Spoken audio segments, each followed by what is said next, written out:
The Maroons are now flying, More Pleasant are top at Christmas, and somebody finally beat Dumbo Holling in Dumbo Holling. But we start one place and one place only, and that's at Catching All, where the veterans school the youngsters. This is Match Week 14 Review Show.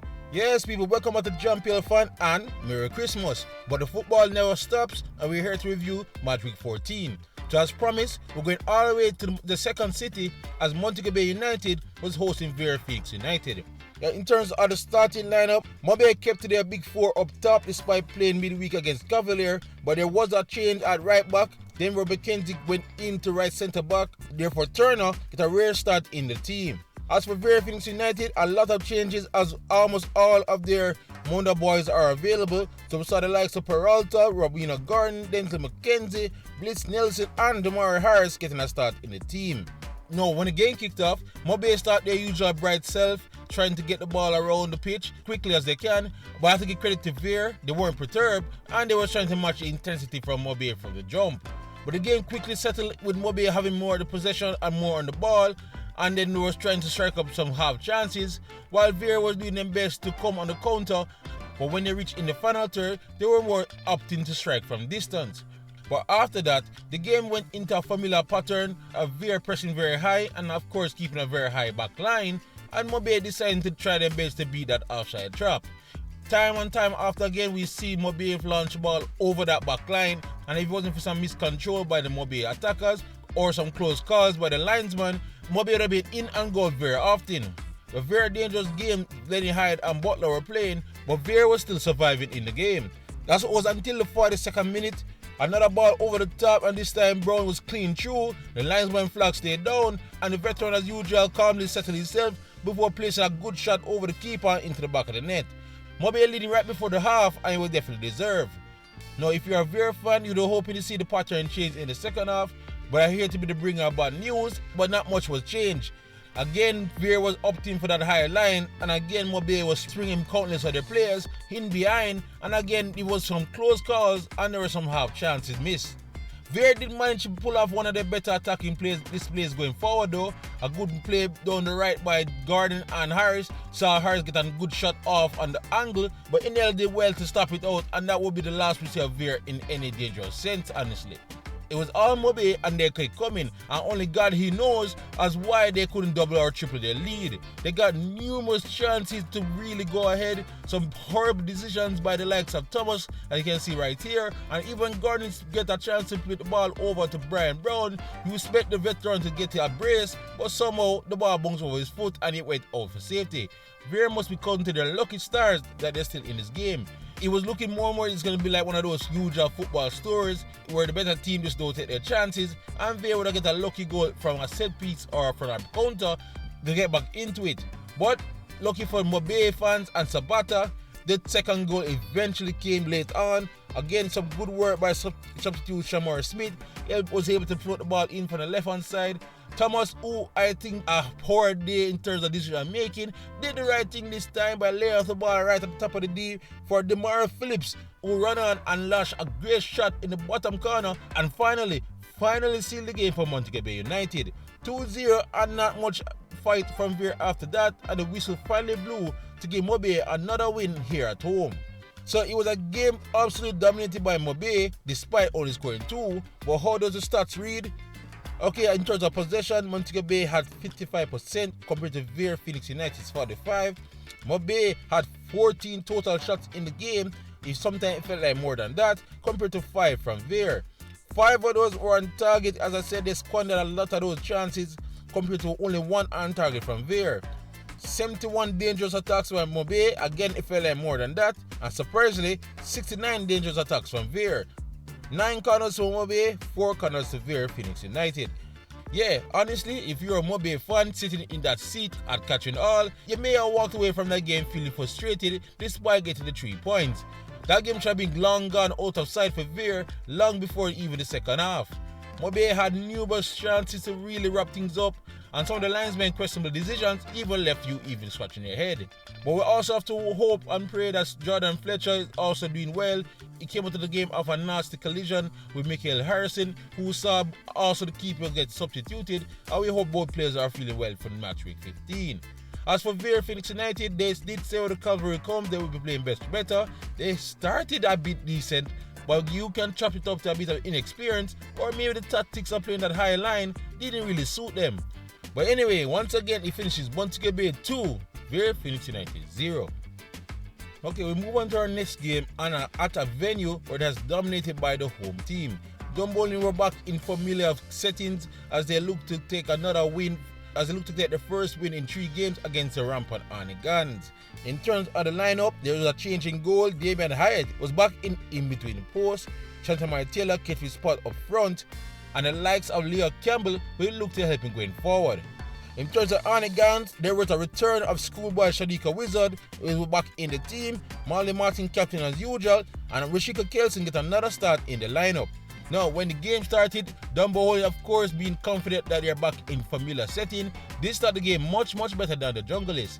They controlled much of the ball and they were carving up decent chances, but a lot of them were finding the hands of Roger Williams. But Dumbo were definitely playing at a higher pace and they were just kept coming, but they just couldn't necessarily find the ball past Roger Williams in goal. It's a long time we have seen a team really dominate Arnett like this, and Arnett never really got nothing going in the opposite direction. So it was a big surprise when they got the go-ahead goal. In the 15th minute, Harbour got the ball on the left-hand side, facing up 2 Dumbolin defenders. But as usual, he's very good coming on his right foot, cutting in, and he was able to dance in a little bit before curling a good shot at the near post to get past Hyatt and give Arnigan a goal against the run of play. 1-0, and the Junglists were probably surprised as much as we were. Credit to Dumbolin, they didn't drop their heads. It came back again at the Junglists. I was trying their best to get back an equalizer before the half, but they were a bit overzealous and let themselves a bit bare at the back. This allowed Arnold to get some more chances to even stretch their lead, but even them fluffed their lines before the first half whistle. Second half, Dumbolin attacks were a bit more measured and they were now coming at Arnett again. Time after time again, they came at the Junglists in hopes of breaching their defense. They managed to do so. From a set piece, the ball was floated in and the ball falling right at the back post for a Dumbolin player. He got the ball in the back of the net. Offside flag was up and Arnett was once again spared, this time by the referee. After that, Dumbolin seemed that their spirit was a bit broken and Arnett was no dominating better of the game down the stretches. Warner Brown himself could have a brace towards the end, but again some excellent work by Hyatt in goal kept it down to 1-0 as Dumbolin was trying their best to come back after that to try and get something, but it was looking more and more likely that the second goal of the game would go to the boys in red and black. But it didn't materialize and one would be enough as Arnett ran out of Dumbolin 1-0 winners. So Dumbolin finally lost at home. So what would the stats say? So Dumbolin ended up being outpossessed in the end. They had 44 possession while Arnett had 56. But Dumbolin were definitely more aggressive in the majority of the game. They had 15 total shots compared to 11 by Arnett Guns. 12 of them were on target by Dumbolin and Arnett only had 3 on target. Dumbolin had 82 dangerous attacks compared to 72 from Arnett Guns, and Dumbolin managed to have 7 corners while Arnett only had 3. So yeah, coming off that loss against Cavalier, Arnett wasn't at their sparkling best, and many people thought they would have a tough time here at Dumbolin where the home team have not lost a game. They did have a tough time, but they did well enough to grind out a victory, and that's a sign of a good team. While Dumbolin, yeah, they finally lost here at home, but they should take heart that they did play better than Arnett, but they couldn't find that goal that they needed. Anyway, it finishes Dumbolin 0, Arnett Guns 1. Now we're leaving Portmore to check on the other Portmore team up in St. Ann, as Portmore United was visiting Mount Pleasant in hopes to get a revenge from their opening day loss to the men from St. Ann. In terms of the lineup, Sule McCullough of course recovered from his niggling thigh injury and he is now started in the team. Joshua Anglin will partner him in midfield, on top of Whitmore went with both Bradford and Raheem Edwards up top. As for Portmore United, I have some excellent news that Junior Grisel was back in the lineup after his horrific head injury. Ramon Howell was back at familiar setting to face his old team, and of course Captain Knight will lead the team once again. Now, this game would be a game of very few opportunities and very choppy play. When the game started, Mount Pleasant felt settled much faster, no surprise there being at their home field and the more informed team, but they weren't really carving up any major chances. But they were having a lot of possession in and around the Portmore box, trying their best to carve up something, and the likes of Devon Campbell and Green were drawing many fouls. It seemed that was the best way for Portmore to stop them, and from those set pieces, there were slight close calls, but again, nothing really to test Daniel Russell in goal.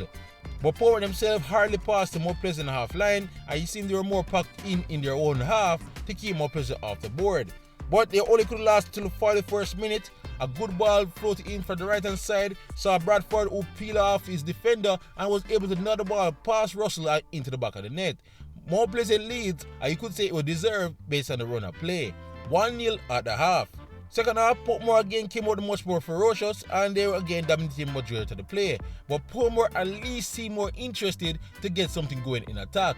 They were playing more direct. I was trying to get something going, but again I could not remember a rig shot in anger. And apart from this mix-up between McCullough and Davis, I don't remember them threatening the goal at any other time. Mount Pleasant at the opposite side were also trying to get a second goal, and after some substitutions, were ending the game much better.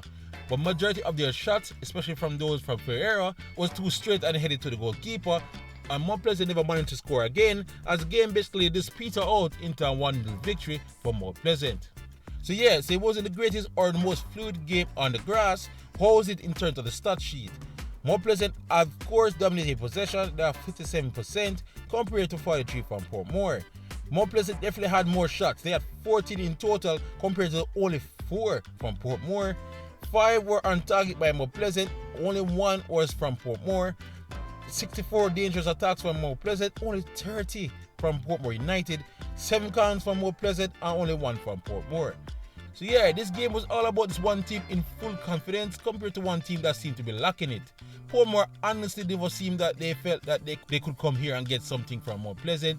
Disappointing from them really, and maybe without Guthrie, they just believed they did have a chance. While Mount Pleasant, yeah, they didn't score 4 like they've been doing lately, but a clean sheet is always good, and fans should be happy that Bradford got another goal. Anyway, once again it finishes Mount Pleasant 1, Portmore United 0. We are not done with Portmore yet, as we now head to Fernley Park as Racing United were hosting Waterhouse.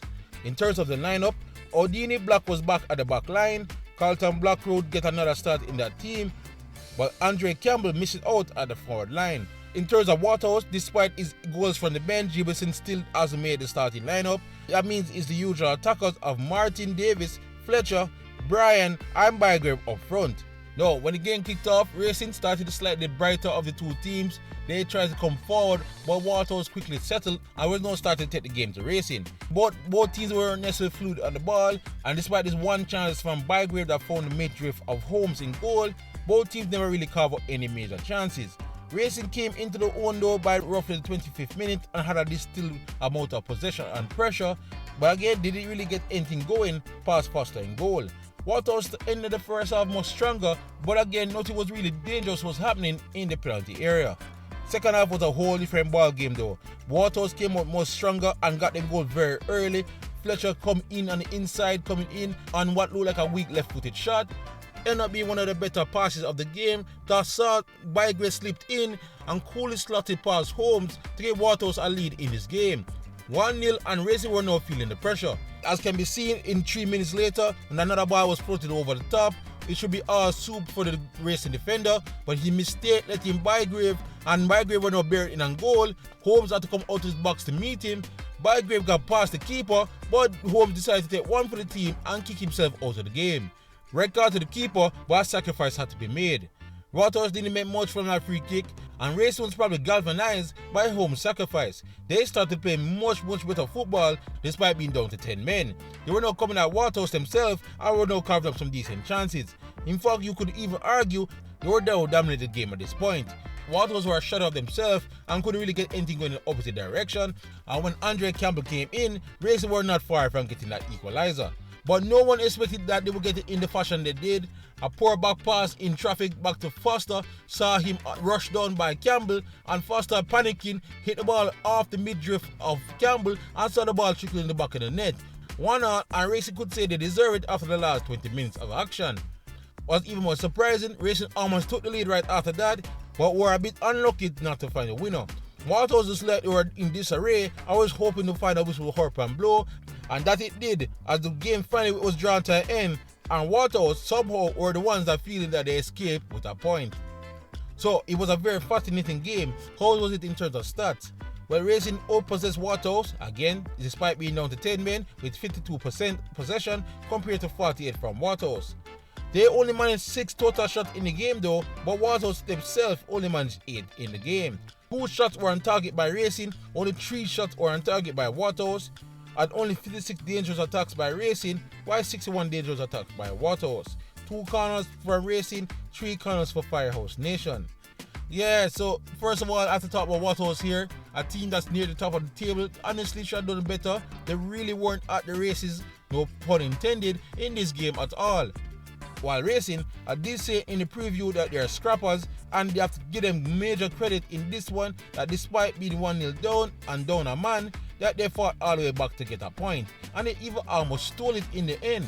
So again, a very credible performance, but they need more wins than draws, and it ended once again, Racing United 1, Waterhouse 1. So we'll move on from one newcomer to the other newcomer, Chapeltown Maroons, as they were hosting the Stars of the East at Anthony Spalding Complex. In terms of the lineup, Chapeltown made a surprising move by keeping Damari Deacon on the bench, and once again they were without Gawain Austin at the centre back position. While Harbour, they also made an interesting change up front.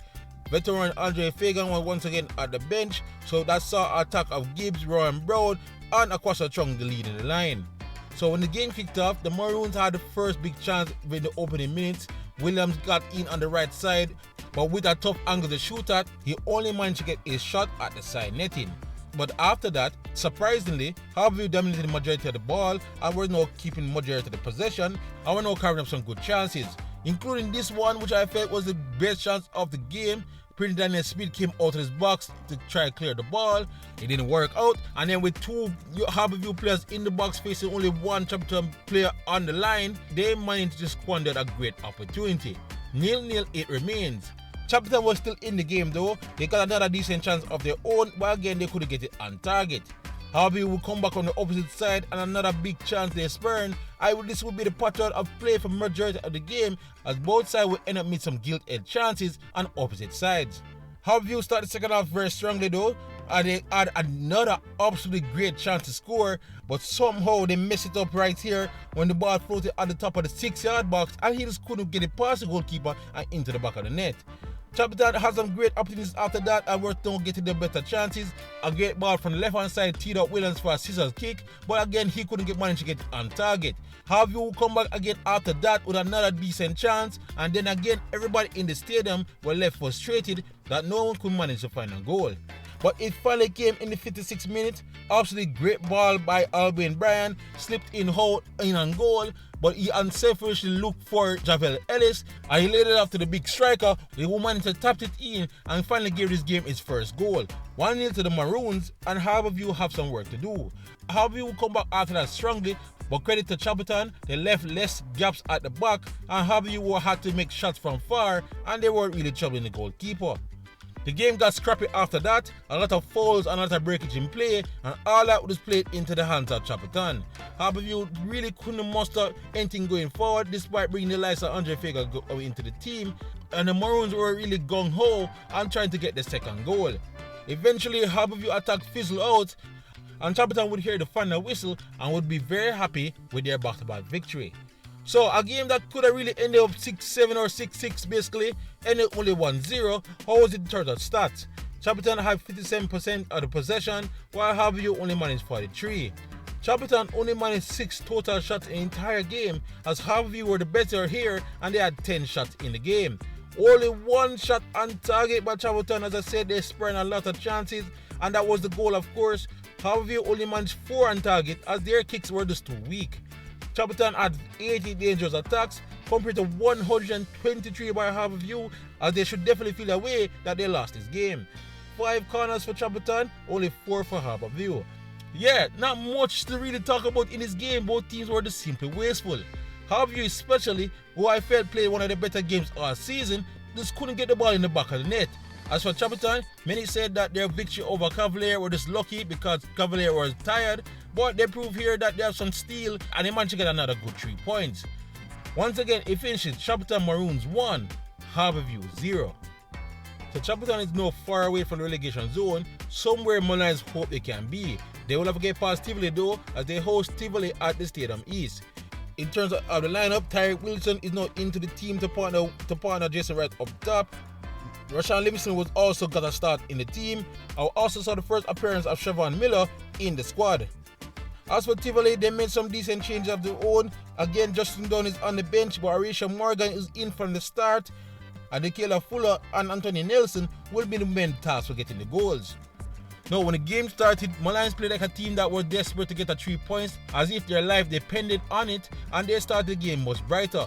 The likes of Graham was having a good game, and this lazy run in the middle of the park led to a good shot that brought Harton into a decent save.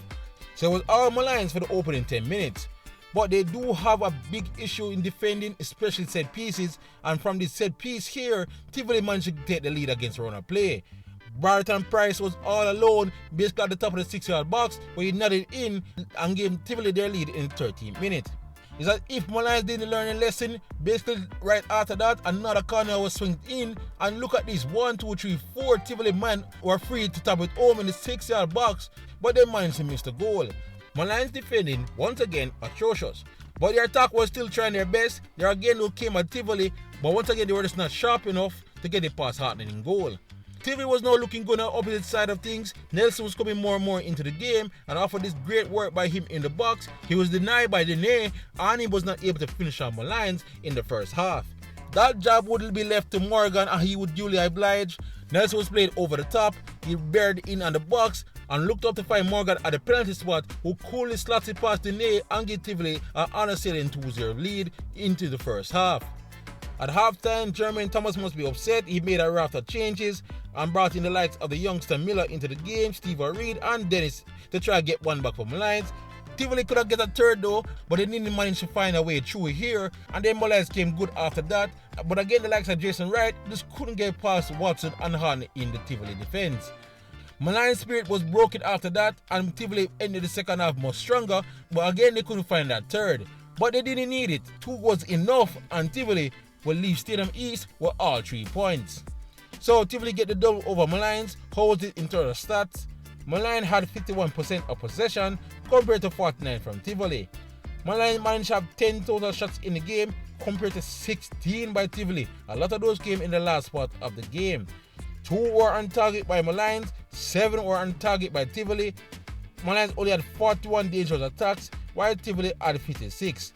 6 corners from Lions, 6 corners to Tivoli.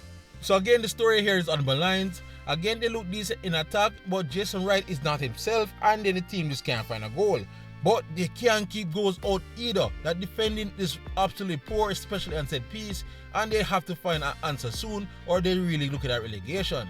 While Tivoli, they just keep trucking along, another good win, and now they're out to 7th. So once again, it finishes Lions United 0, Tivoli Gardens 2. Now, onto our final game. I was at the same venue as the defending champions Cavalier was hosting Lions. In terms of the lineup, Giovanni Leng was out of the squad, and there was a rare sighting of youngster Brian O'Neill. As for Lions, Dr. James Thomas was in from the start, but there was no Andre Clennon whatsoever. Now, when the game started, it wasn't necessarily the most fluid football playing right at the beginning, but Cavalier settled much quicker and even carved up our early chance. Bart was played in at the top of the D, but his shot went straight to Delroy Samuels. After this, Lions put up some decent fight and was carving up some decent half chances, but they couldn't really manage to get any of their efforts on target. But then a big incident happened right after that, and look at this.